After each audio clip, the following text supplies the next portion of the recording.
नमस्कार दोस्तों, मैं सनराइज जॉब एकेडमी से SK Yadav. Sunrise Job Academy में आप सबों का हार्दिक स्वागत है। जैसा कि आप सबने देखा है कि आज इस कंपटीशन के दौर में सारे सब्जेक्ट की जानकारी रखना बेहद ही आवश्यक है। उन्हीं सारे सब्जेक्टों में से एक सब्जेक्ट मैं लेकर के आया हूं, केमिस्ट्री, जो हमारे कंपटीशन के लिए बहुत ही महत्वपूर्ण है। तो आइए बिना देर किए हम लोग केमिस्ट्री के एक टॉपिक पे चलते हैं। उस टॉपिक का नाम है पदार्थ। इसको हम लोग इंग्लिश में मैटर बोलते हैं, पदार्थ। तो हम सभी जानते हैं पदार्थ क्या है। दुनिया की कोई भी वस्तु जिसको हम देखते हैं, जो स्थान घेरता हो, जिसका अपना द्रव्यमान हो, जो अपने संरचना या कह लें कि उस अपने अवस्था परिवर्तन का विरोध करता हो, पदार्थ कहलाता है। तो क्या है कि निश्चित द्रव्यमान हो, निश्चित द्रव्यमान हो, निश्चित द्रव्यमान हो, संरचना परिवर्तन, संरचना इसको या कह सकते हैं हम लोग अवस्था परिवर्तन का विरोध करता हो, विरोध करता हो। तीसरा बिंदु है हमारा, जैसे कि द्रव्यमान निश्चित है, संरचना परिवर्तन में विरोध करता है, ये स्थान घेरता हो, स्थान घेरता हो, पदार्थ कहलाता है। जैसे आइए एग्जांपल हम ले लेते हैं। जो भी वस्तु, दुनिया की कोई भी वस्तु की हम बात करें, जैसे कलम, जैसे जल, जैसे हवा, ETC, बहुत सारे, कोई भी चीज को ले लीजिए, ये सारे क्या है, पदार्थ हैं। ये इनका अपना निश्चित द्रव्यमान होता है। अगर इस कलम की हम बात करें तो इनका अपना क्या है, एक द्रव्यमान है। मान लीजिए जो भी हो, 10 ग्राम है, 50 ग्राम है, इनका एक अपना निश्चित फिक्स द्रव्यमान है। फिर पॉइंट है कि संरचना परिवर्तन का विरोध करता है। जैसे इनका जो संरचना है, मान लीजिए ये आकार का है, या इनका जो अवस्था है, मान लीजिए सॉलिड स्टेट में है, ये परिवर्तन का विरोध करते हो। जैसे ये सॉलिड है, तो अब इनको जब आपको लिक्विड में बदलना होगा तो आपको अलग से एनर्जी देना होगा। इसका मतलब है कि आप एनर्जी अगर नहीं देंगे तो ये परिवर्तन नहीं होंगे। ठीक है ना। अगला पॉइंट क्या है, आप इनको जहां भी रखें, ये क्या करेंगे, अपने स्थान को घेरेंगे। ये जो एरिया है, ये एरिया को ये कवर करेंगे। ठीक है ना। तो ये हमारा क्या है, पदार्थ कहलाता है। यानी कि दुनिया की कोई भी वस्तु जो हम देखते हैं वो क्या है, पदार्थ है। हाँ, तो अब हम लोग देखेंगे पदार्थों का वर्गीकरण, उनका बंटवारा, किस आधार पर हम लोग समझेंगे अलग अलग पदार्थ। देखिए, तो पदार्थ, ये जो पदार्थ है, मैटर है, इनकी प्रॉपर्टीज के आधार पर, गुणों के आधार पर अलग अलग रूपों में बांटा गया है। जैसे देखिएगा, पदार्थ मुख्य रूप से यहां हम लोग दो तरीके के देखेंगे। एक है भौतिक वर्गीकरण, भौतिक वर्गीकरण, इसको इंग्लिश में बोलते हैं फिजिकल क्लासिफिकेशन, फिजिकल क्लासिफिकेशन। और दूसरा हमारा है, वो है रासायनिक वर्गीकरण, रासायनिक वर्गीकरण, केमिकल क्लासिफिकेशन,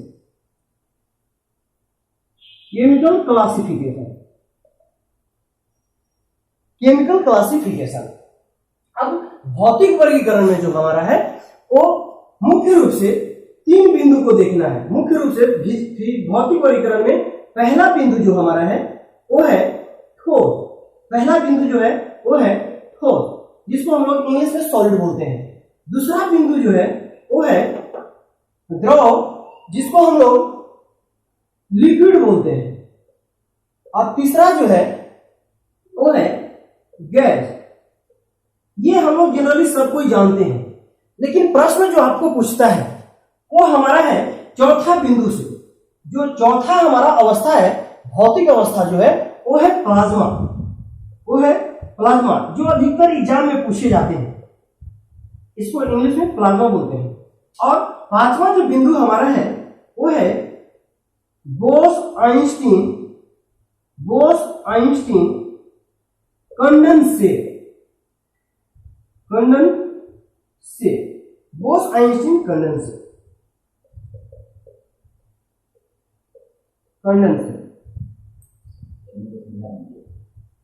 देखिएगा, अब इसमें क्या है, भौतिक वर्गीकरण में आपको से सॉलिड नहीं पूछेगा कि सॉलिड क्या है, आपको से पूछेगा कि आप ये बताइए कि पदार्थ की जो चौथी अवस्था है वो क्या है। जनरली लोग नहीं जानते हैं, कंफ्यूजन आती है। तो चौथी अवस्था जो है वो हमारी प्लाज्मा है और पांचवी अवस्था है वो बोस-आइंस्टीन कंडेंसेट है। यहां से प्रश्नों को पूछा जाता है, ठीक है ना। तो अब हम लोगों को देखना है आगे क्या है। ये हमारा भौतिक वर्गीकरण का इतना पॉइंट था। अब आगे देखना है रासायनिक वर्गीकरण। अब रासायनिक वर्गीकरण के आधार पर कैसे बांटा गया है पदार्थ को। तो रासायनिक वर्गीकरण में दो पॉइंट है, एक हमारा है शुद्ध पदार्थ है और दूसरा हमारा जो है वो है मिश्रण। दूसरा जो है मिश्रण।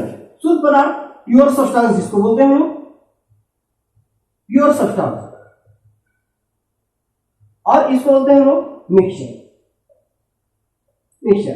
अब देखिएगा प्योर सब्सटेंस जो है, प्योर सब्सटेंस शुद्ध पदार्थ भी हमारा दो तरीके का होता है। शुद्ध पदार्थ जो है वो भी हमारा दो तरीके का होता है। एक जो होता है वो होता है हमारा तत्व और दूसरा जो है वो हमारा होता है यौगिक। एक हमारा तत्व है और दूसरा हमारा है यौगिक, जिसको हम लोग इंग्लिश में एलिमेंट्स बोलते हैं और इसको हम लोग बोलते हैं कंपाउंड्स। तो ये हमारा शुद्ध पदार्थ का पार्ट है। हम लोग देखेंगे जो भौतिक वर्गीकरण हम लोग देख रहे थे, भौतिक वर्गीकरण का जो टॉपिक था हम लोग उस पर थोड़ा थोड़ा चर्चा करते हैं। देखिएगा, पहला देखिए, आखिर ठोस क्यों, मन में विचार आ रहा होगा। अगर आप साइंस पढ़ते हैं या इस दुनिया में है आप, तो ये मन में विचार आनी चाहिए कि आखिर क्या पॉइंट रहा होगा या क्या प्रॉब्लम रहा होगा कि आखिर कोई वस्तु ठोस में है, कोई द्रव में है, कोई गैस में है, काहे नहीं एक ही अवस्था में रह जाता। आखिर क्या उसमें कारण क्या है, मुख्य पॉइंट क्या है। तो आइए हम लोग चर्चा करते हैं मुख्य पॉइंट पे। जिससे देखिए, जो ठोस हमारा होता है, ठोस में जो कण है, आप जानते हैं कि दुनिया की कोई भी वस्तु एक छोटे से कणों से मिलकर के बने हैं, तो कणों के अरेंजमेंट में ही अंतर होती है, जिसकी वजह से आज हम लोग पदार्थों को अलग अलग अवस्था में देखते हैं। जैसे देखिए, ठोस जो होता है, ठोस में जो पार्टिकल्स होते हैं उनके बीच जो जगह होते हैं, जो दूरियां होती है, एकदम न के बराबर होती है। उनके बीच अट्रैक्शन फोर्स जो होता है, ठोस में कणों के बीच जो अट्रैक्शन फोर्स होता है, आकर्षण बल होता है, बहुत ही मजबूत होता है। और जिसमें आकर्षण फोर्स मजबूत होगा, ज्यादा होगा, वो जाहिर सी बात है कि वो मजबूत होंगे। तो ठोस में जो कणों का दूरियां कम होंगे, इनमें आकर्षण बल ज्यादा होगा, तो ये होंगे ठोस। अब बात करते हैं द्रव की। तो द्रव में क्या है, ठोस की अपेक्षा थोड़ा सा इनमें कुछ कुछ दूरियां होती है, कणों के बीच में थोड़ा सा दूरियां होती है, थोड़ा थोड़ा। आकर्षण बल जो है वो ठोस की अपेक्षा, आकर्षण बल ठोस की अपेक्षा इसमें थोड़ा कम लगते हैं। ये है द्रव। और आगे जो हम लोग देख रहे हैं ये है हमारा गैस। इसमें क्या है कि जो पार्टिकल्स हैं उनके बीच अट्रैक्शन फोर्स अब माने तो एकदम न के बराबर होता है, यानी कि बहुत दूर दूर होते हैं, बहुत दूर दूर होते हैं। जनरली आप गैस को देखिएगा, अगर आपके पास बैलून हो उसको आप फाड़ दीजिए, एकदम दूर दूर भागने लगते हैं, ठीक है ना। तो ये हमारा गैस होता है। अब क्या है, सॉलिड में आप देखते होंगे, जैसे ये हमारा मार्कर है, ये सॉलिड है, इनके पार्टिकल्स आपस में एक दूसरे के साथ इतना अच्छा से चिपके हुए होते हैं, आकर्षण बल इन लोगों में इतना मजबूत होता है कि ये जैसे हैं वैसे ही रह जाते हैं। इसका मतलब है कि ये ठोस को आप देखें तो या तो आप इसको यहां रख दीजिए या कहीं दूसरे स्थान पर रख दीजिए, ये जिस अवस्था में है वही अवस्था में रहेंगे। इसका मतलब है कि ये आयतन अपना निश्चित रखते हैं, ठीक है ना। तो निश्चित रखने का कारण आपको क्लियर हो गया होगा। तो इसका आयतन जो है वो क्या है, आयतन और इनकी आकृति, आकार दोनों देखिएगा। अगर ये इस आकार के हैं तो जहां स्थान भी बदलिएगा आकार इनका यही रहेगा। इसका मतलब है कि आयतन एवं आकार, आयतन एवं आकार जो है, आकार अपरिवर्तित होता है, अपरिवर्तित होता है। अपरिवर्तित अर्थात हम लोग कह सकते हैं कि यह निश्चित होता है, निश्चित होता है। ठीक है, आयतन एवं आकार निश्चित होता है, या इसको कहेंगे कि अपरिवर्तित होता है। द्रव में क्या है? द्रव में क्या है देखिएगा, द्रव आप लेंगे उनका आयतन तो निश्चित रहेगा। जैसे मान लीजिए कि आप एक बोतल में जल को ले लिए हैं, अब उनको ले जाकर के आप एक बाल्टी में डालते हैं। अगर आप एक बोतल में 1 लीटर पानी को लिए हैं और बाल्टी में डालते हैं तो पानी का जो आयतन है वो 1 लीटर ही रहेगा, लेकिन आकार क्या हो जाएगा? परिवर्तन हो जाएगा। यहां बोतल के आकार का था, वहां क्या हो गया? बाल्टी के आकार का हो गया। तो हम कह सकते हैं कि इसमें जो है आयतन निश्चित और आकार अनिश्चित होता है,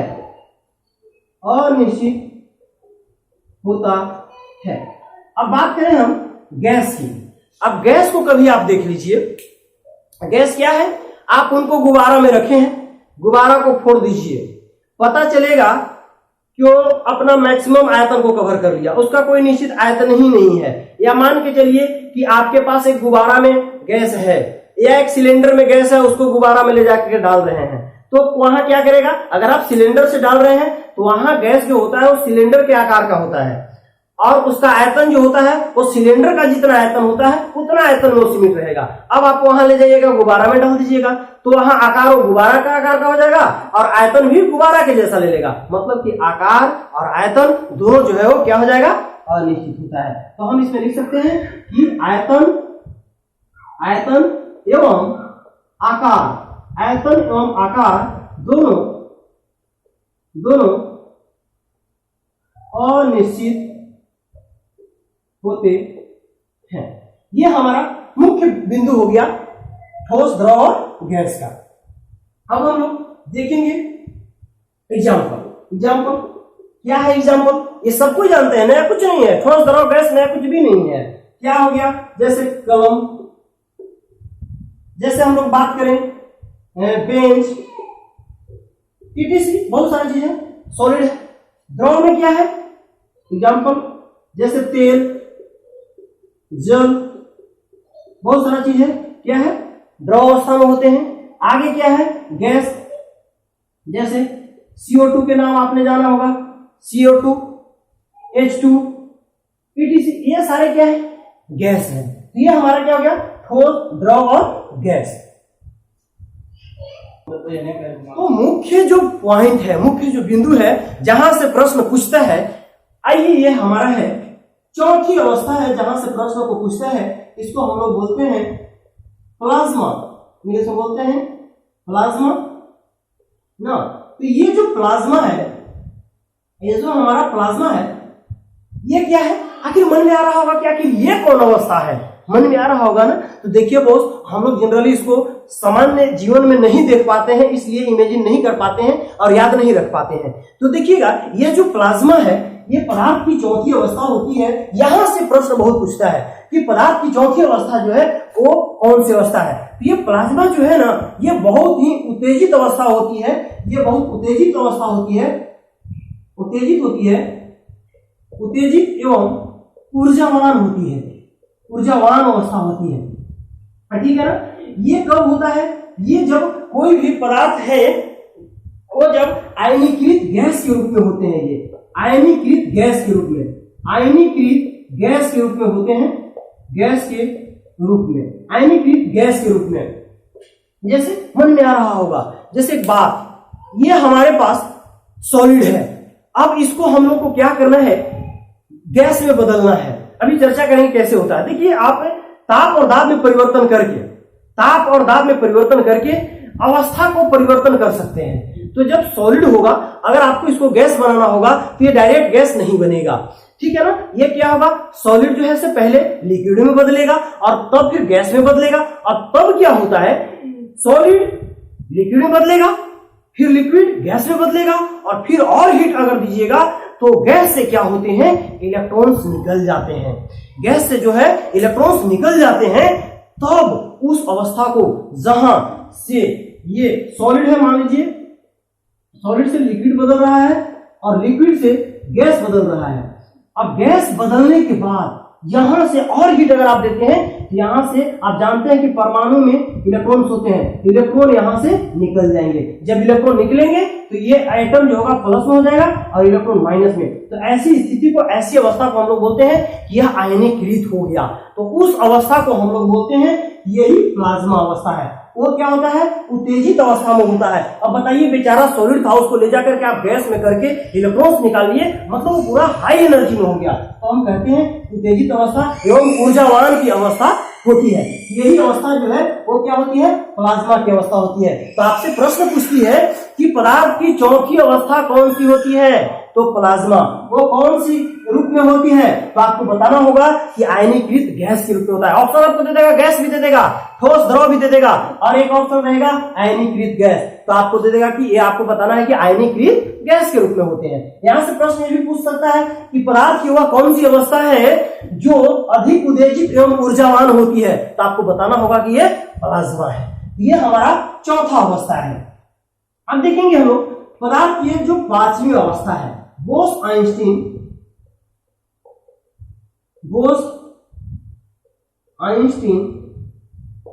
कंडेंसेट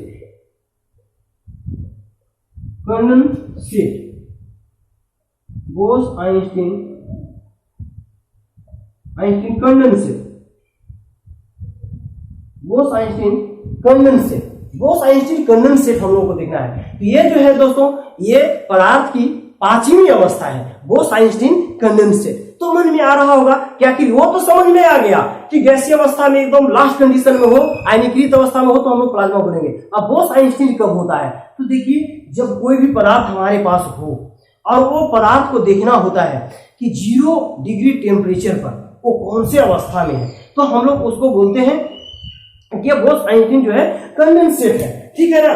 तो देखना होता है कि क्या है, जब गैस अवस्था में हो, कोई भी गैसीय अवस्था में हो, अब उसको एकदम गैस हो और उसको कर दीजिए एकदम लो टेम्परेचर, एकदम लो टेम्परेचर, बहुत ही कम ताप पर, मतलब बहुत ही कम ताप कहे तो -273.15 डिग्री केल्विन में इतना ताप कर दीजिए, और देखते हैं कि जो गैस है, अचानक आप इतना केल्विन टेम्परेचर को कीजिएगा तो आप पाइएगा कि वो जो गैसीय अवस्था है वो कंडेंसेट हो गया। कंडेंसेट का मतलब होता है संघनित होना। ये कंडेंसेट का मतलब होता है संघनित होना, जमा हो जाना होता है। ठीक है ना। तो क्या होंगे, ये जो गैस के पार्टिकल्स उड़ रहे हैं ऐसे ना, ये वाष्प में उड़ करके जा करके क्या होंगे, टकराएंगे, ठंडे अवस्था से आपस में कंडेंसेट होंगे और ये क्या होंगे, जुड़ जाएंगे।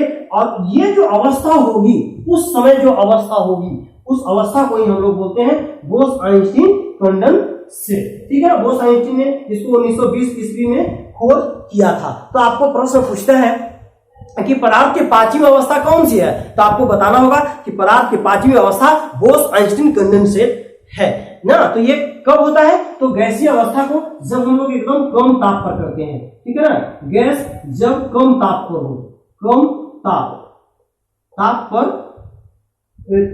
कंडेंसेट हो, मतलब संघनित हो, तब इस अवस्था को हम लोग बोलते हैं कि यह बोस-आइंस्टीन कंडेंसेट है। तो दोस्तों, आज का क्लास इतना ही। अब हम लोग मिलते हैं नेक्स्ट वीडियो में। धन्यवाद।